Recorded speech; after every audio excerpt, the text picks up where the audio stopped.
When you dare to share, you break the silence. When you dare to share, you speak your truth. When you dare to share, you use the full strength of your voice. When you dare to share, it brings opportunity to own your story. So tell it, be heard, and at the same time, your sharing is someone else's learning, inspiration, motivation, empowerment, and hope. There's always an element to each of our stories that remains a secret. For some, we feel it's a dirty little secret.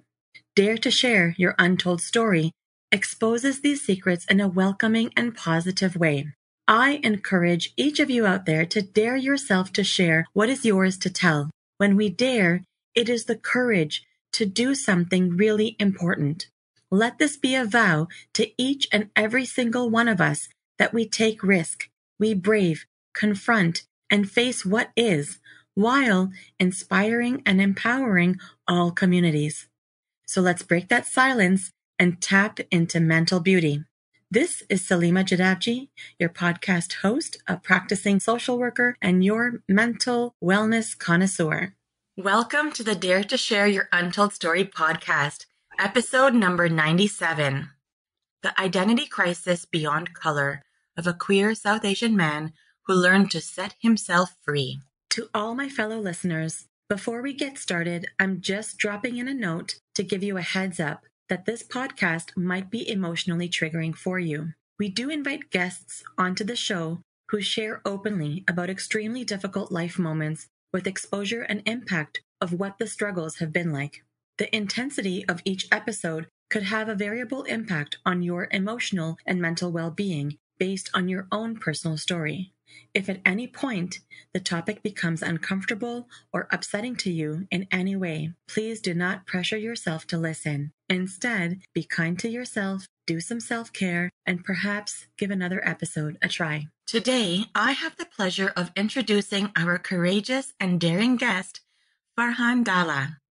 Farhan is a trailblazer and known for breaking boundaries as a first-generation Canadian and queer-identifying South Asian.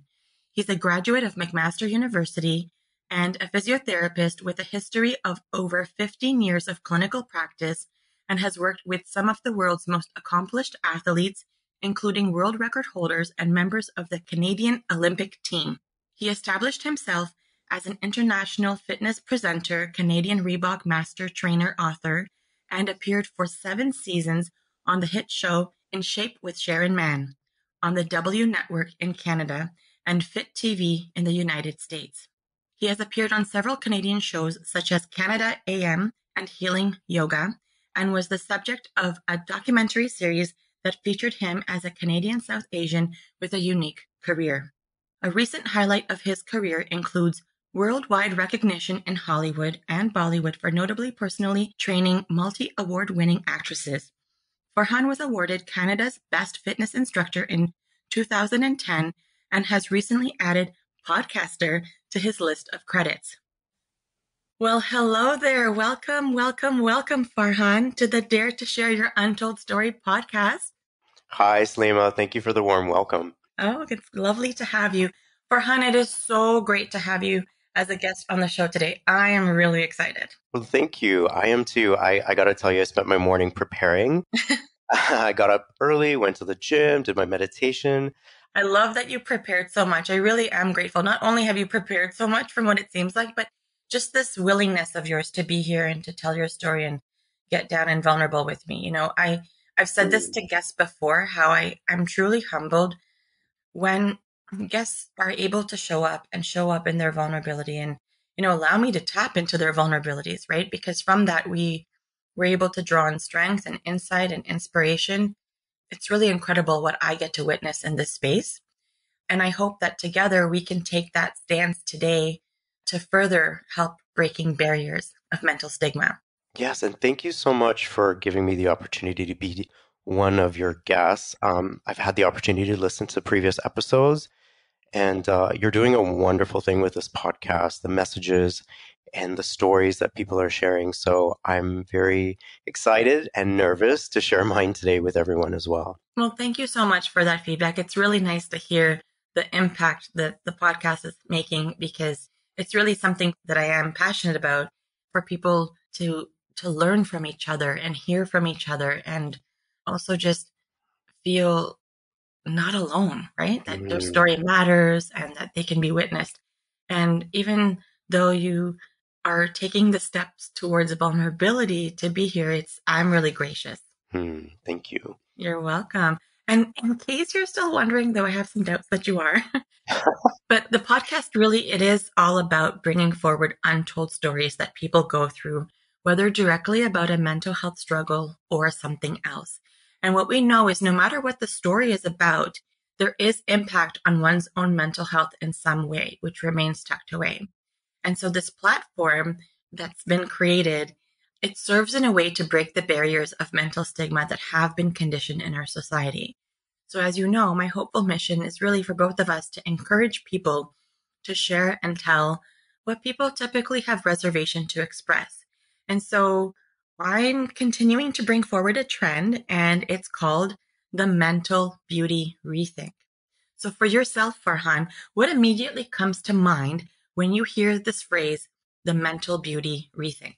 Well, first of all, I want to say that when I hear you say those words, there is a feeling in my body that's unfamiliar to me because Mm-hmm. normally when somebody says or I hear the phrase or read mental health, my mind immediately goes to some of the darker places, the Mm-hmm. more troubling areas that people experience. Mm-hmm. But what I love about this is that I see it as a way to empower ourselves by using that statement in a way in which allows us to express our mental health without shame or stigma. Mm-hmm. And it gives us all permission to see mental health as something that is just as much of a part of our being, including our body and our spirit. Mm-hmm. And it allows us to celebrate all of who we are. Mm-hmm. Yeah, I really love what you took in because that's essentially the message that I was hoping it would have impact. It's just so nice because for me, when I just put those words together, for me, I was like, this is open, this is invitational because it doesn't have that same, I don't know what it is, but it's like we've talked about this before in other episodes where it's like when you hear the words mental health or mental wellness, it means something like good or bad. Like there's like a comparison of something being right or wrong, or it's a judgment, and it's not really seen on the equal level playing fields with physical health. You hear the words physical health and nothing happens. Mhm. But mental health, and you can actually shift an entire temperature of a room by saying something related to mental health. So I feel like you really captured the essence of where this came from and what the purpose of joining these words together really means for me. So that was so cool. And it is a welcome change. So I hope to use that phrase as part of my language now. So I will thank you for that. Thank you. Yeah, I'm hoping to just keep spreading the word about that because I feel like when we spread the word, and I'm hoping that it catches on enough that people will decide to use it in their vocabulary. So I appreciate that. It's motivating for me too. All right. So thank you for sharing all of that. And now let's take that deep dive and get right in there with today's interview. How do you feel? The same, excited and nervous. Yeah, I think I have Livin' La Vida Loca playing in my head right now. So I'm going to turn the volume down and tune into this conversation. I'm just kidding. I'm ready. You're ready. Okay, Yeah. good. Awesome.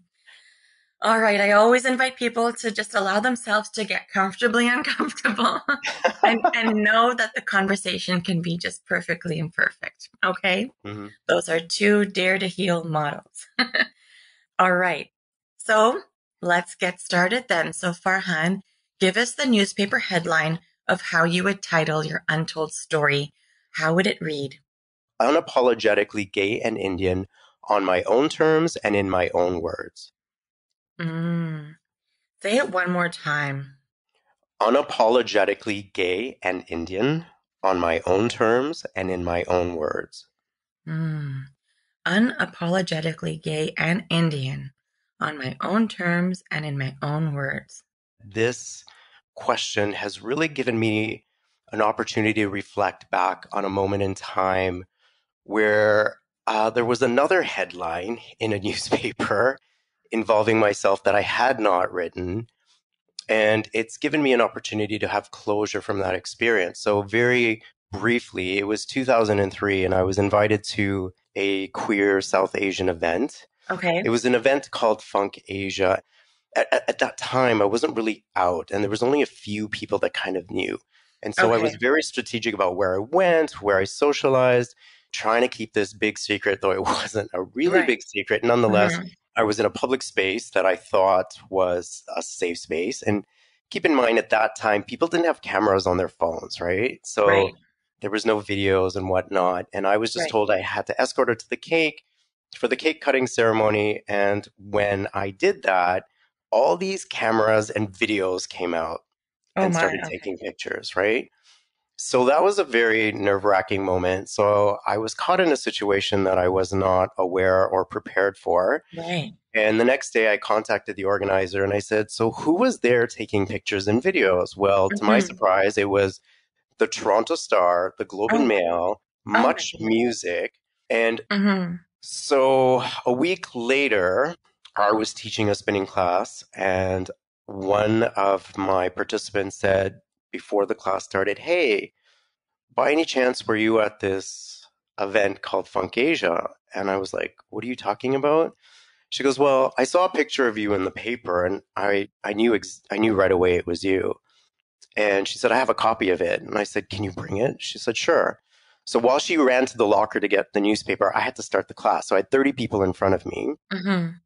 She placed the newspaper on the speaker next to me, and I turned, and on the very front cover of the entertainment section of the Globe and Mail newspaper was a picture of me, and above it, it said, I had no idea you could be gay and Indian. Mm. And I was distraught, scared, freaked out, and whatnot. Hmm. And so what they did was they interviewed people in the audience, took that quote and my picture, and ran a story. So it wasn't even my story. They weren't my words. Right. So flash forward now, 20 years later, this Hmm. question has given me an opportunity to reclaim this moment and take back the narrative. Yeah, reclaim the moment. Let's Yeah, do that. let's do that, right? So that's why this question has such important significance for me. There you go. What a meaningful title, especially with the reflection that you shared about where this title comes from and what you're reclaiming.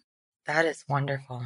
Yeah, and I appreciate that because now I feel I have closure from that whole Mm, experience. It's not anyone's ideal way of coming out. sure. The implications of that could have been hit professionally and personally. Especially like more than 20 years ago, right? We're talking about 2 decades ago. I mean, we've evolved as a society and there's lots of more evolving that needs to be done. But where we were back then and where we are now are very different places. And that could have been a really big rupture for you. Right. And so the fact that we're even having this conversation today tells me Hmm. how far we've come. Exactly. So I thank you. mean, we have further to go, yet let's Mhm. embrace that, okay, in this time span, look at all the things that's changed, that we can have this conversation now. And that this is going to be a conversation that is heard and Mhm. witnessed, and people will be able to hear it, learn from it, embody the message into their own stories. Yeah. And preparing for this, I actually Googled and the article is still online, though my Really? picture isn't there, thankfully. Wow, Yeah, it's still interesting. there. So Wow. it's marked in history. So there Marked in is, history. but so is this moment now. Amazing. I love it. All right. So without further ado, let's go there. Let's go. Tell us more about what this untold story is about. Give us that snapshot. Dive right in. Sure. So taking a deep breath right now, but Hmm. my untold story involves a massive deconstruction of belief systems, fears, wounds that were projected onto me by society, media, family. It involves breaking down barriers, followed by continued reconstruction, forgiveness, and healing. As a Mm. child, I was told you'll always be a failure and that I had no potential. When you say as a child, how old are you going Oh, back to? multiple ages. I think the first time I remember being said those words literally was probably at the age of 7, and then periodically throughout my childhood and even in Mm-hmm. adulthood, to be honest. And by whom? Oh, family members. Mm-hmm. Like which Yeah. family members? Like what Like kind of family members? siblings, parents, yeah, dad. Okay. Yeah. All right. And it wasn't just subliminal, like I was literally told that, right? Mm-hmm. And that message was reinforced through society, Mm-hmm. media. I took all of that and turned my wounds into my fuel because it really propelled me. And, as you said in my bio, I strive for excellence and I went after unorthodox careers, Mm-hmm. including fitness and physiotherapy. That was something that someone who was South Asian, it was not your regular path or Mm-hmm. something that was expected of you.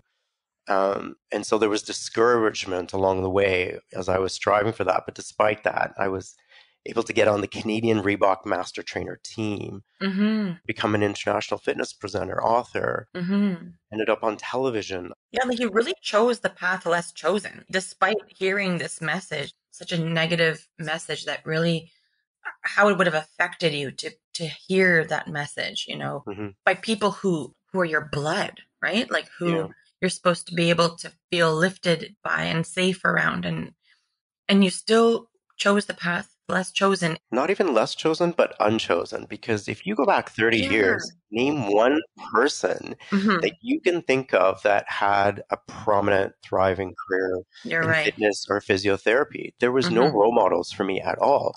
Turn on the TV at that time, even now, or look at magazine covers or inside even Right. magazines. There was no representation then, and still we have a long way to go in that regard now. Right. You still chose it. And not just chose it, despite all that discouragement, you surpassed, like you created so much. Hmm. It's amazing. Yeah, I think even as a person who's South Asian and identified as queer, not having that representation, there was no map to follow. There's no, Right. this is how you're going to do it. There's no guideline. There's nothing to Google even at that point. How do Right. I achieve a career? When I talk about media, when I was 12 years old, I expressed to my parents that I wanted to get on television, Hmm. and they did support me in that regard. And I went to acting school, but when it came down to getting an Right. agent who represents children told me at the age of 12, I'm sorry, we only want white people. Wow. Straight up. Straight up. Okay. Yeah. So even in that regard, like I felt I had so many barriers to break. And when I signed the contract at Reebok, Right. there was not one racialized person on the team representing our country. So what does that say about opportunities for fitness in that area that are available to all of us, right? Right.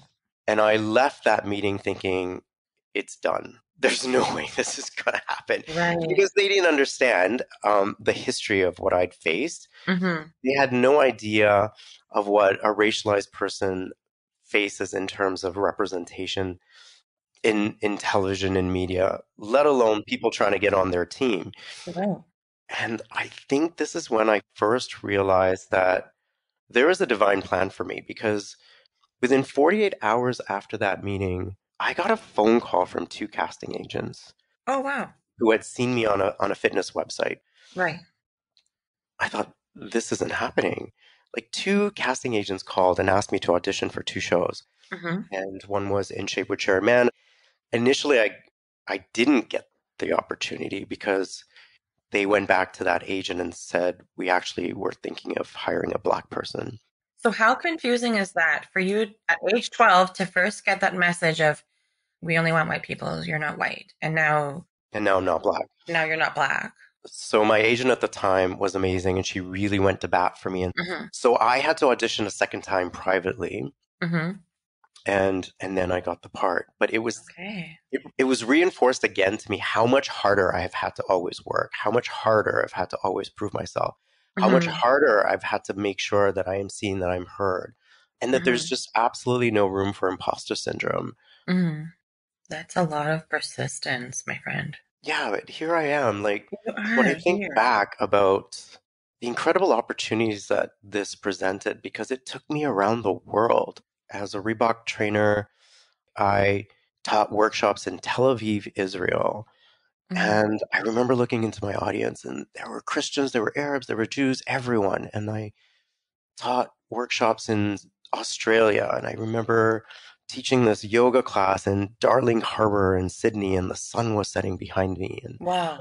I went to, believe it or not, Novosibirsk, Siberia, dead Okay. central northern Russia, to teach a workshop there where no one spoke English, but just the applause and the appreciation taught me enough to know Hmm. that this was like an incredible opportunity and experience. And when I worked with, Bollywood superstar Deepika Padukone, we traveled to the Oscars, the Golden Globes, the Met Gala, the Cannes Film Festival, New York Fashion Week, and Right. I got to see parts of India. Like, it was just incredible. Like, I'm really grateful for these opportunities. I mean, you've just listed like so many opportunities that people would die for, and you like did them all. Like, how incredible is that? And it's clear that it's the result of your grit, right? That you, no matter what, like, even if your ammunition at the time was, I have to work harder and there's no space for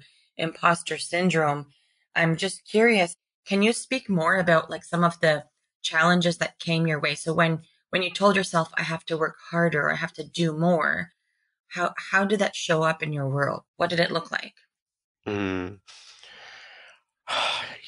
I think there's this fire of resistance that was in me. And an example of this is when I wanted to get on the Reebok team. I remember there was a class being taught by the creator of Step Reebok, Jen Miller, in Toronto. Hmm. And it was the anniversary of Step Aerobics, the 10th year anniversary. And she was there to teach the class with the other Reebok trainers from the United States and Canada. When I got to the class, there were so many people lined up already that I realized I didn't get there early enough to secure a spot, not realizing there was going to be 1,000 people at this class. Right. I came with my resume and I came with a mission and an intention, and that was to make sure that I introduced myself to her and to let her know that I wanted to be part of the team. And as soon as that class ended, Slima, I Hmm. grabbed my resume, left my backpack, Hmm. I ran as fast as I could, jumping over steps and pushing through people and making my way through the front of the crowd till I got right into her face and was literally the first person there to greet her. Hmm. And I said, "Hey, Jen, my name is Farhan, and I really want to be on the Reebok Master Trainer team, and this is my resume." And she so graciously took it, said, "Sure, I will pass this on to the powers that be." And she gave me the name of the Canadian representative who ran the program in Canada. And she said, Hmm. "Make sure you say hi to him." And I did. I found him at the event. Now, keep in mind, this was Metrotronic Convention Center. And if any of you have been there, know this is like a very large Right. place. But I managed to find him. I managed to give him a copy of my resume, and he agreed to meet with me. But what happened was, Salima, is when I applied, they cut the team down from 13 to 10 Hmm. or to 7, and there was no way they were going to bring somebody else on again. Hmm. So I kept in touch, and the best advice I got was from one of the trainers that I introduced myself to, who was on the Canadian team. He said, "Just hang around. Just hang Okay. around." Okay. Yeah. And I did. It took 3 years and 3 meetings. And then I finally got a call one day when I was at work saying they were expanding the team and they were considering bringing me on. And could I be in Boston in 2 weeks for global training? And the next thing I knew, I was on a flight to Boston. Wow. So when you share this and you give all of these details, it shows me that what harder looks like for you is beyond persistence. It's like Mhm. you actually fueled it somehow and really focused on, okay, so I have a situation here. How am I going to be creative and resourceful? Because I'm so clear about the outcome I want and that I'm going to have. And it Mhm. sounds like you almost felt like you already had it, that you might have had that mindset for yourself. Like, I'm curious if you did, but that's kind of what it feels like when you tell me this right now. Yeah, and I want to say I think it was almost harder to get on the Reebok team than getting into physiotherapy, where the year I applied, there were 1,000 applicants and they only took 60 students. Right. I just remained zero focused. And I just knew one day that they Mm, were going to maybe expand the team. right. And I just believed that I would get the call. I love it. You know, when we were talking initially, when you shared what the main themes of your untold story is all about, you also mentioned like belief systems and fears that you Mm. grew up in. Can you shed some more light there? Tell me more about the belief systems and the fears that you sort of kind of encountered. Yeah, I think the messages that were playing internally in that inner dialogue was this idea of not being good enough, Mm-hmm. because it was reinforced in the way that I showed up because of my color. It was reinforced in the way I was communicated by family members and siblings. I think despite the success that I was achieving, I really struggled with a deep sense of belonging. You know, Mm-hmm. who am I and where do I fit into this landscape? Mm-hmm. You know, I had intense feelings of isolation and loneliness. Mm-hmm. It got to the point where I just stopped sharing. I stopped sharing and talking about what I was doing with my work. Mm-hmm. When we gathered at family tables, be it for dinner or celebrations, I found myself immediately shrinking and getting smaller energetically. Mm-hmm. I would withdraw to the point where I was there in presence, but not in presence, if you know what I mean. Mm-hmm. And I think that I knew that I was never going to be celebrated. And if I did, try and bring up some story about what was happening on in my life at that point, whether it was, getting on Reebok or the TV show, I was often dismissed or ridiculed. I mean, Mm-hmm. I remember the very first time I brought home my workout DVD Mm-hmm. and I shot it, produced it myself. It was called Mind, Ball, and Soul, and it merged my knowledge in physiotherapy and Mm-hmm. in yoga. And I brought the cover design home, Mm-hmm. and everyone sat at the table while we were looking at it, and all they said was, "Does it work?" Oh my gosh. Right? So I sunk, and I think I just learned that there's just no point in sharing. There's Mm-hmm. just no point in talking. And Mm-hmm. that sense of loneliness and isolation is something that I still continue to struggle with. And I've had to learn to be self aware of it. I've had to learn to know when I'm doing it, to tap into my tools of what to do if I'm feeling that way. Mm-hmm. Mm-hmm. But it's been an ongoing process and something that I continue to have to work on. Right. So I'm curious about something. So, I mean, I actually resonate with some of the things that you shared for, my own personal, life in terms of family and showing up and presence. But when you mentioned, you energetically started to feel like your presence was even smaller and that loneliness and isolation getting bigger and feeling like ridiculed or dismissed, rather, like, that, okay, if I say something, if I share something, it's going to be taken this way or that way. Do you feel that part of you was hoping to be validated by them? Because I think there's a difference when you show up to your family, when you're not really sure how they're going to respond to something. It's very different if you have an attitude of, this is who I am and this is what I'm doing, and you're sharing. But if you're sharing in hopes to sort of be validated, I think the expectation of what you're hoping to receive might be different. So I'm curious for you, was there a part of you that maybe was relying on some external validation from your family members? If I were to reflect back on those moments, yes, but unconsciously at that time, You didn't realize that that's what was like, how happening. do we often know Yeah. that we're Yeah. seeking validation? I think that it Hmm. isn't until I did a lot of work with who I want to call my spiritual therapist and people that I continue to see Hmm. on the work that I'm doing that helped me to understand what it is that I was seeking at that time. Hmm. And to your point, perhaps it was validation, but I didn't know it at the You didn't know it at the time. time. No, I didn't. Do you feel like your interactions with your family are different since knowing that, hey, I don't need their validation, but I do want to make sure I share and not become small? Do you feel Mhm. like you show up differently now? I do. And I think, again, in what I said earlier, was that that required a lot of inner work. Yes. I had to learn through my own self work how to give myself everything that I did not receive. Mm-hmm. and develop a practice of self-love, self-acceptance. Keep in mind, as a queer person, we grow up with our biggest fear that we're going to be rejected for who we are, right? So we spend maybe aspects of our life seeking validation in other ways. Like, look at me, I'm a Reebok master trainer. Look at me, like, okay, so I happen to be queer. Can we put that aside? But look at how amazing of a person I am. I didn't know that I was necessarily doing that or acting like that in that way, like I said. But once I learned that everything, first of all, came from a place of projection, that it came from a place of their own wounds. And once I was able to release and let go of that by saying, not necessarily to them, but saying that I forgive you for not seeing my value because of your own fears and wounds.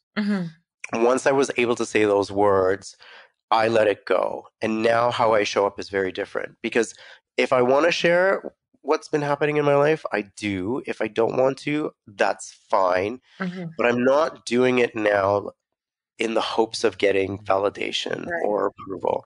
Even to the point now where I'm very aware of when I'm making posts on my social media. And the question and criteria before I post something is always, is this going to inspire and motivate or uplift? Or am I doing it for validation? And if I can answer, does inspire, uplift, or motivate, then that's a good reasoning for me to post something.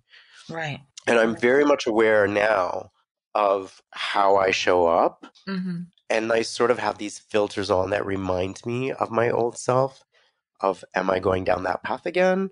Or am I choosing to show up differently in a state of my own truth? And I think stating that headline at the beginning of this podcast really reiterates where I am today in that regard. And I made a note of something that you said as you shared your process of bringing to awareness all of what you've done and the process that you've done it by. But something that really stood out for me was when you said, I forgive you for not seeing my own value because of your own fears.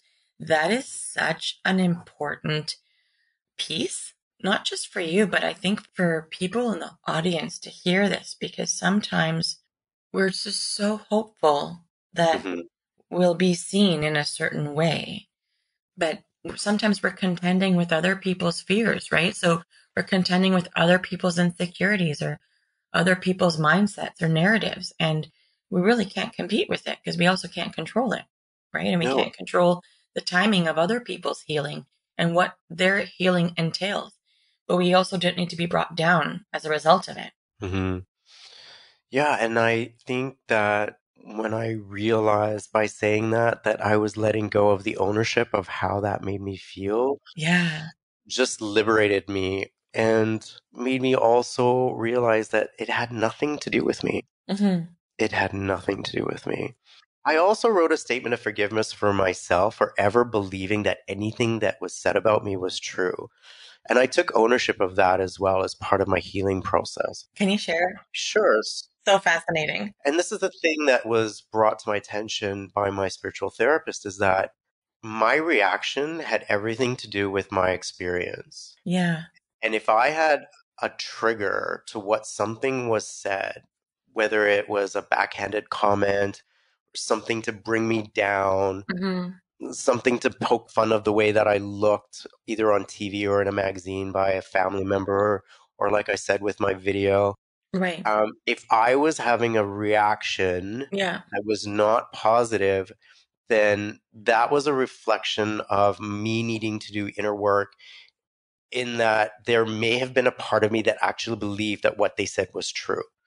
Because if it wasn't, and I didn't feel anything, I wouldn't have had the reaction. That's a huge piece to keep in mind. It is. And so for, if you're listening to this, if somebody said something that irked you, you really have to take a step back and take a deep breath and said, what part of me, maybe subconsciously, because I don't think that on a conscious level, but my reaction might be telling me otherwise, right? So I now know when I'm hearing something that doesn't feel nice, is how am I receiving that?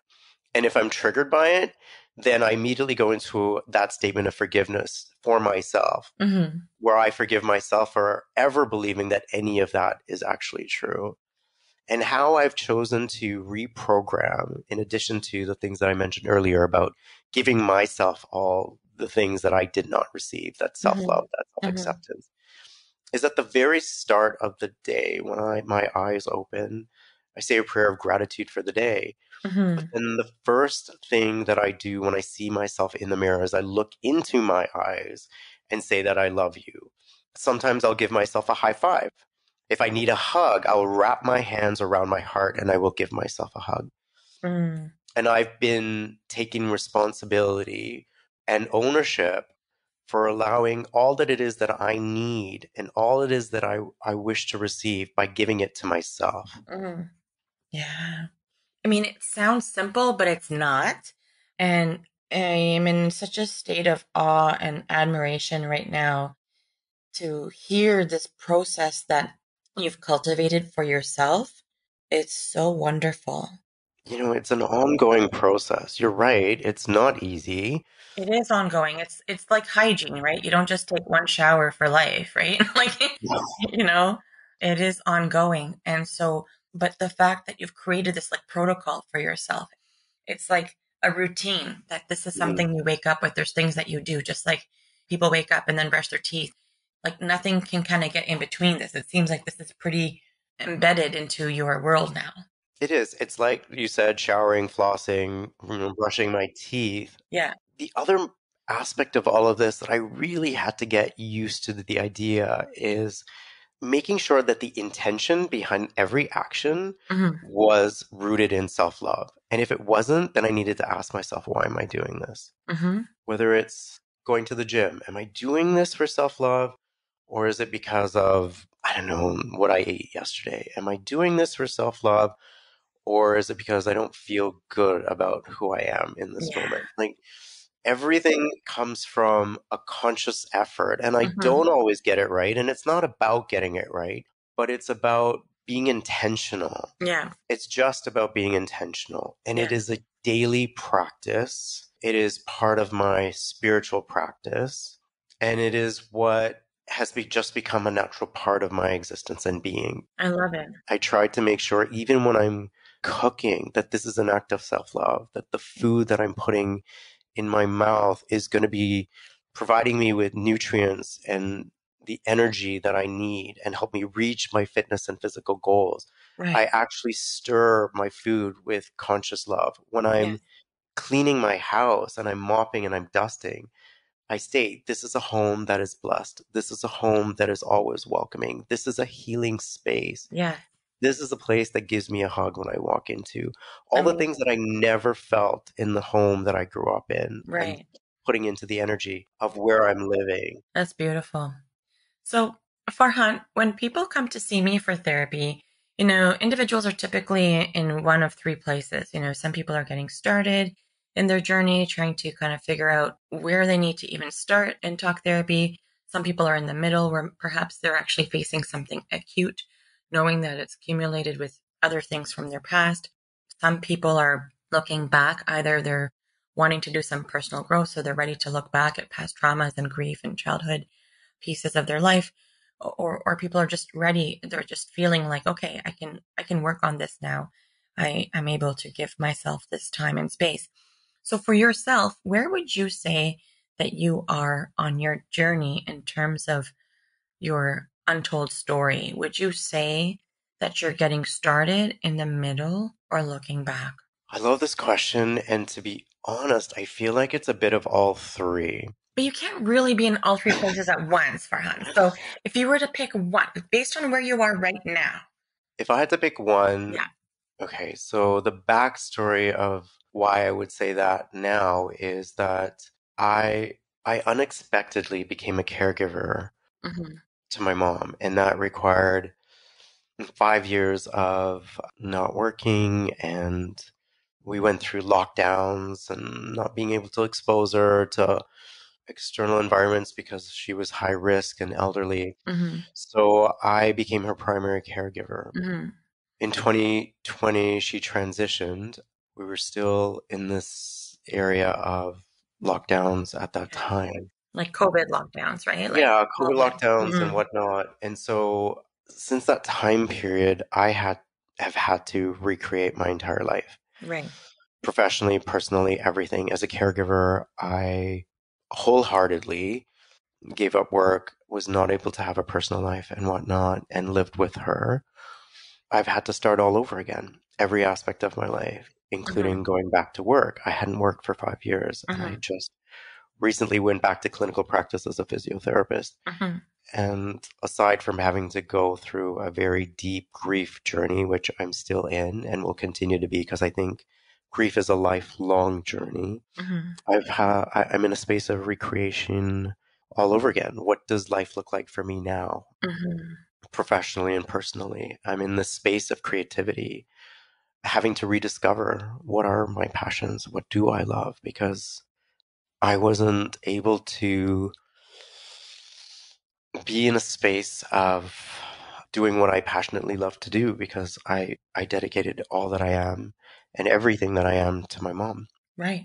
So to answer your question, if I had to pick one, I'm in the beginnings of recreating my life. And that even means stepping into the dating world again and trying that. Mm-hmm. That means connecting with friends and traveling and going, where do I want to go? Where do I want to live? Yeah. What do I want to do next? One of the barriers that I'm facing now in Mm-hmm. terms of the fitness industry is my age. Mm-hmm. Not only South Asian and queer, but I'm in my 50s. Mm-hmm. And if we were to look at those intersections and see what the representation looks like there, it's even worse. Mm-hmm. Mm-hmm. So I don't know what the world is going to present for me because it seems like there's always been an opportunity for me to take the lead Right. and in some way, but I'm just not sure what that looks like right now. I did Right. start a podcast, as you mentioned, which Yeah. has allowed me to use my voice in creative ways. Mm-hmm. But I think there's still something that I'd like to do with fitness. I'm just not sure what yet. Right. It sounds like there's lots of new firsts and possibilities of new things coming. We're Hmm. very reflective of, hey, I'm in the beginning of this rediscovery part of my life, Yeah. which is beautiful. So we've talked about several elements of your story and the themes that are attached to it and all of the different things that you've been able to articulate and describe. Can you share a little bit more about how your untold story has affected your mental health? So we're talking about, were there things that showed up physically that manifested for you, or was there certain thought patterns on repeat or certain emotions that really took a toll on you? Anything that you can share from that realm? So I think one of the things that I'd mentioned earlier was this idea of loneliness and this fear of being alone. Mm-hmm. And that's something that has continued to stay with me. And so, can you describe more of that loneliness? Like, what did it actually feel like for you? The idea of loneliness doesn't necessarily mean being physically alone, Mm-hmm. because I could be in a group of people and still feel that way. Mm-hmm. And I think it stems from all the times that I made myself just smaller at that dining room table or in the Right. presence of others. I think also after my mom's transitioning, it became amplified. In what way? I was always used to coming home and seeing my mom on the other side of the door. Mm-hmm. I was always used to coming through the door and hearing the sounds of Bollywood music or her caregiver cooking in the kitchen or a PSW giving her a bath or helping her with whatever her needs were. There was always people in Mm. the So house. all those like familiar sounds and part of the routine and Yeah. After her transitioning, I could not come home to the silence. mm-hmm. I would leave the TV on just so that there was a noise on the other side of the door before I opened it, because the idea of coming into that space of silence was just so difficult for me, like viscerally, emotionally, in every way. Mm-hmm. It took me a long time before I was able to get used to that silence. And I remember one moment where I tested myself and I left the TV off and I went for a walk. And when I came home, as I approached the door, I could immediately feel the presence of nothing and silence. And I knew, okay, mom's not there. Mm-hmm. And I took a breath before I put the key in and I slowly opened the door and I stepped into that silence. And I just thought in this moment I could distract myself by running for the TV and turning something on. I Mm-hmm. could go to the kitchen and turn on the faucet and get a drink of water. I Mm-hmm. could call someone to distract myself, but instead I stood in the doorway and I embraced the silence. And then Mm-hmm. I took another step in and I just stayed there in the silence and in the discomfort of it until it slowly and surely started to dissipate. Mm-hmm. And it wasn't until I did that that I could face that Mm-hmm. silence. And to be honest, I still struggle with it. Sure. I don't have the sound of her alarm going off every morning at 8:30.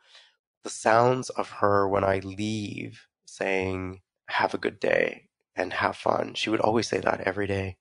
And I don't have the sounds of her saying, "Welcome home," every time I come home. Right. And all those sounds have, and all those things that were familiar to me have been part of my grief process and things that I've had to learn to live without. Mm-hmm. So thank you for elaborating on what you meant by how it amplified for you, right? And in that space of emptiness allows us to become present to what it is that we're either not paying attention to or suppressing, right? Mm-hmm. So in that silence shows up the loneliness. Mm-hmm. And in that loneliness, it says to me, go feed me. It can say, distract me. It can say, turn on the TV or whatever. And I've had to learn to listen to that voice and stay in that discomfort. Mm-hmm. And that's not always been easy, but I'm working through that. Yes. I mean, those are very difficult pieces, especially when it's so much, it's a knee-jerk reaction to suppress, right? It's like such a auto-learned habit. And I always say what you suppress, your body will express. Yes. And the way it's physically shown up for me is insomnia and sleepless nights. Mm-hmm. Okay. Thank you for sharing that. So, so tell me, what is your key message to the listeners of our show? What do you think is really important for them to know today? Hmm. I mean, it may sound cliche, but it's really important to be true to yourself. Okay. I think what I've fundamentally learned is that when I'm not being true to myself, I'm actually betraying myself. Right. And you have to decide what's more important to you because sometimes when we're true to ourselves, we're going to disappoint and hurt other people, or they may not be happy with our choices or who we are. But at Mm-hmm. the end of the day, I'm learning now that I don't want to make choices or decisions that are going to fundamentally mean that I've betrayed myself. And so after mom's transitioning, I had to learn to choose me, which was Mm-hmm. tough. I didn't know how to do that, to be Mm-hmm. honest. Mm-hmm. I put all things aside to take care of her. Mm-hmm. But I am learning to choose me. I am learning to make choices and decisions that align with me, that resonate with me. And if they don't, I'm okay with saying no. Mm-hmm. Mm-hmm. That's perfect. A wonderful message and a really great reminder. And whether you think it's cliche or not, I think it's the simplicity of the message, but where what it's rooted in, right? Like really Mhm. choosing yourself first. This is something that I preach about all the time. Yeah, sometimes we are going to disappoint others, and that's okay. So being able to unapologetically choose yourself, knowing that you might have to unchoose, like not choose someone else. Mhm. But if you're choosing someone else over yourself, it is an ultimate betrayal. It is. And then that cycle is so unhealthy because when you feel like you've betrayed yourself, well, then that's where we make space for resentments and all of that. So that takes us on a different path altogether. Yeah, and I believe that a lot of us wonder, like, what is my path? I don't know what my path is. And I think ultimately what brings you to your path is making choices that don't involve betraying yourself. Mm-hmm. Because I think when we do betray ourselves, we take ourselves off our paths. Mm-hmm. And that's kind of when the resentment settles in, right? And Yeah. then there's like this whole forgiveness work that we need to do. And that's when sometimes we get plagued with lots of anger and people misunderstand who we are or what's going on in our world. So your message is strong and clear. Absolutely. Thank you. Yeah.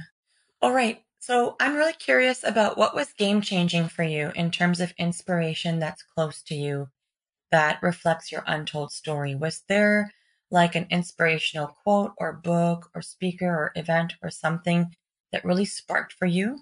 Something that was pivotal? Yes, I think it was in 1999. I was working out and I asked someone for a spot because I was doing this exercise and after I was done, this man said to me, "You need to stop thinking and start feeling." And he walked away.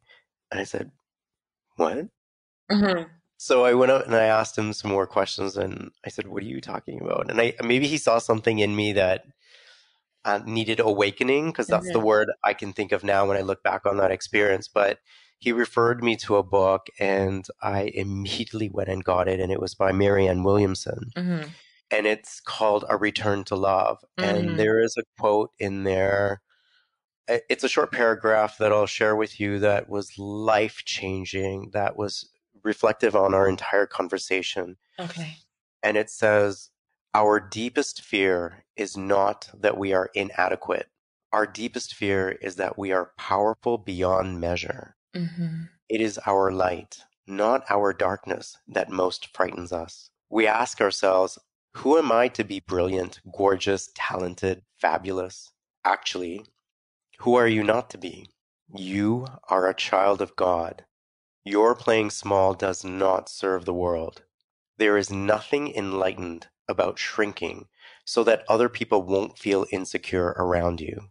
We are all meant to shine as children do. We were born to make manifest the glory of God that is within us. It is not just in some of us, it's in everyone. And as we let our own light shine, we unconsciously give other people permission to do the same. As we are liberated from our own fear, our presence automatically liberates others. Mm. I'm very familiar with Marianne Williamson and this book and this paragraph. So I'm so glad you shared it because it's so powerful. It is. I need to read that often, I think. Yeah, it's really you can add that to your ritual, Yeah. your protocol that you shared with us. I think I need to print it and maybe put it somewhere so I can see it every day. Yeah, wonderful. All Hmm. right. So tell me, what is a cause or an organization that has been impactful to you on your journey that you would like to give a shout out to? Oh, okay. So I would like to give a shout out to the North York YMCA. Reason being, Okay. okay, when I was 15, I was really struggling with my weight, and I convinced my parents to get me a membership there as a birthday gift. Mm-hmm. I not only started learning about exercising and working out, but I got a job there and they gave me one on one training. So that's how I learned how to design workout programs. And that's how I learned how to teach fitness classes. And Right. that's how I learned how to become like a fitness instructor. Mm-hmm. So thank you, YMCA. Thank you, YMCA. Okay. So, how can people connect with you if they would like to? How are you findable? What platforms are you on? Hey, well, I'm pretty visible on social media, so you could find me on Instagram, X, which is the former Twitter. I'm on Facebook. I have my own podcast, my website, and I'm also on LinkedIn. So I think I've covered it all. You definitely have. We Am I have missing grabbed, anything? I don't think so. We've grabbed all that from you. So, it should show up on your show notes page now. So, Farhan, guess what? Yes. You've just dared yourself to share. Congratulations. Thank you. I think I need a nap. Sure.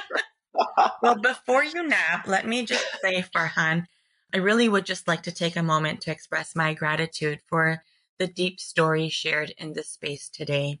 Your ability to share the deep story of where your narrative began, unfolding what your identity crisis really looked like, all those themes of destruction that got destructed, really learning about all about yourself, looking from the inside out and sharing the depths of the pain you endured along the way.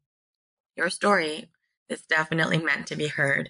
And I'm truly grateful to have been able to hear and witness your story today. So I can't thank you enough for the deep conversation and for all the daring and sharing. Wow. Thank you so much. I sincerely appreciate the opportunity to share. I sincerely appreciate you creating a safe space for me and all of the former guests and future guests to do so. Mhm, mhm. I want to say you're doing an incredible job at shifting the narrative of mental health. And I have now, because of you, changed the language in the way in which I express any aspect of mental health. So I thank you for that. Oh, thank you. This is amazing. Once again, Farhan, thank you for being part of Dare to Share Your Untold Story and helping to be a voice in breaking down the barriers of mental stigma. To all of our listeners, if you like what you've been hearing on this podcast and you want to be part of breaking down barriers of mental stigma, I invite you to go wherever you are listening to the episode and hit subscribe. Leave us a comment or a review of the episode and maybe how you relate to it. To learn more about what we offer, visit www.daretoheal.co. And if you are feeling ready and brave to share, please submit your story by visiting www.daretoshare.co. Thanks for joining in.